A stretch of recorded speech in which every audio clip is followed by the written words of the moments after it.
Good morning, everyone. Good morning, Rabbi. We're learning Mishnah is Erevin, Perek Dalet, Chapter 4, Mishnah Gimel, Mishnah 3. Okay. Now, Mi Sheyatze Bereshus, someone who went outside of the Tchum with permission. There are certain people that are allowed, that are permitted to go beyond the 2,000 cubits that a person is allowed to go. Those people are, for instance, witnesses who have sighted the new moon and are going to testify about the new moon. They are allowed to go beyond 2,000 cubits in order to do that. Or let's say another example is a midwife who goes to deliver a baby, or people going to rescue others from a fire, an attacking army, a flood, or a collapsed building. These are all questions of saving a life. They are allowed to go beyond the Tchum. Now, after they go beyond the Tchum, what happens? They're stuck there. You know, we say that when you go outside of your Tchum, the halacha is that that's where you are and that's where you're stuck. Mm-hmm. So let's read the Mishnah. Misha Yatze Bereshus. Somebody who went beyond the Tchum Shabbos with permission. V'amru lo, and they said to him, Kvar nasa maisa, the deed has been done. Meaning, we don't need your testimony, and the building has been taken care of, the marauders have been taken care of, the baby was born, everything's done already. Okay? So now, yesh lo alpayam abalocho ruach. From that point, when they told you that your job is done, you now have 2,000 cubits in each direction from where you are. So until now, before we learned that if you land up outside of the Tchum, right, you have your 4 amas and that's it, right? Now we say that if you left to do these, you left with permission, meaning you left in order to do a mitzvah, to save a life. In those situations, you're not going to automatically be able to go back home. That you can't do, but you get 2,000 cubits from where you were told that you're done. Now, if let's say it was within the Tchum and it get overlapped, meaning you go ahead and you leave your house and go X amount. Now, based on the new Tchum that they gave you, you overlap your old area. You follow that? So, for instance, if let's say, they have an example here. He walked 3,500 amas from his home. That was beyond the Tchum, right?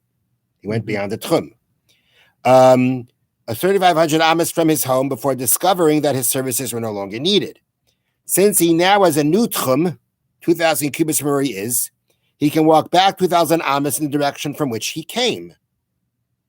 And when he does that, he will land up where? He will end up within his old Tchum. When that happens, ki'ilu lo yatsa. We consider it as if you never left, and you can go back home and enjoy being home for Shabbos and have your 2,000 cubits around your house.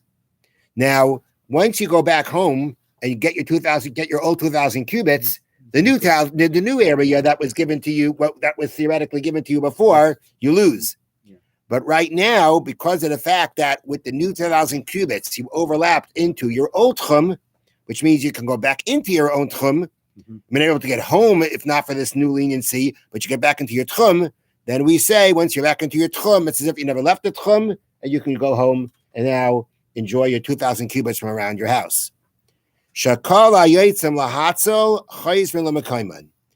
those who go out to save can return to their place. What that means is like this. This is not just a repeat of what was just said. It's actually talking about, the point of the Mishnah is to say like this. This idea that if the new 2,000 cubits gets you back into your old Tchum, right? That's a leniency, the Rabbanan said, right? That shouldn't necessarily automatically happen. That's a leniency that they gave you.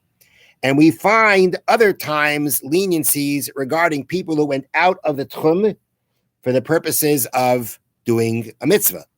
Or specifically what that means is like this. Specifically what that means is that in a case that, let's say, they went out, there was a city being attacked by marauders, right? So everybody grabbed their weapons and ran on Shabbos outside of Tchum to go save that city, okay? Now, they saved the cities, they chased away the marauders, right? Now, where can they go from there? Can they go home? Well, it depends. If it's within the Tchum, they could. If it's not, they can't. But a different leniency that we say applies to them is the fact that their weapons are muktzah, right? But now that they use their weapons, the weapons are done. Yeah. Maybe they have to leave their weapons in the closest protected place before they can go home because the weapons are muktzah. Yeah. So they have to put them down somewhere. They have to leave them there or leave them at least in a protected area. I'm not sure exactly where we would say to leave them, but you'd have to leave them there and go home without them. So the halacha is they don't have to do that. They can bring their weapons back with them wherever they go. Whether they can make it back home or not make it back home, they can take their weapons back with them. Because we're afraid they're not going to volunteer again. That's not the reason that's given. You know that? Okay. That's not the reason that's given. That's the reason that's given as to why we're going to go ahead and give you a new 2,000 cubits, right? We don't say you're stuck where you are. Right. We give you new 2,000 cubits because we don't want to discourage you from not doing it again. When it comes to the weapons, that's not what they say. I'm not sure why, but they don't say that. The reason they give out the weapons is a little bit more serious. And that is that if you don't have your weapons on your way back, then the enemy that you just beat up on, they're going to come and they hear you don't have, if they know that you don't have your weapons, they're going to come after you. And the Gemara brings down such a story that they think that they deposited their weapons because they couldn't bring it back. The enemy found out about it, came after them, chased them into the house where they went back to get their weapons. Yeah. Basically a riot, the people panicked and basically they killed each other more than the enemy got them. And because of that, they declared, okay, everybody can take their weapons back. It seems like at some point they're ready to say, you don't need your weapons now anymore. But after this story about the enemy coming after them, they said that they can take their weapons. So we already see a leniency regarding these people who go out who go beyond the tchum when they're going there to save someone. So here too, when they go out for the mitzvah, as we mentioned before, we gave them the leniency of number one, they get 2,000 cubits from where they were told that they're not needed. Not only that, if the new tchum overlaps into the old tchum, it could actually be considered as if they never left their home and go back home. But we apply that leniency because we see other leniencies that were given to these people. And therefore, it's based on the leniencies that we already see. We understand that there are, that there are more leniencies that we apply to them. That's the point here. The point here is that just 1 second. If you need 1 second, please.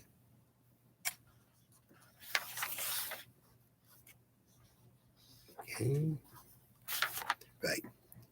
The rabbis granted this leniency just as they granted a leniency to be able to bring back their weapons. We're just trying to show here other examples of leniencies that they gave for these people.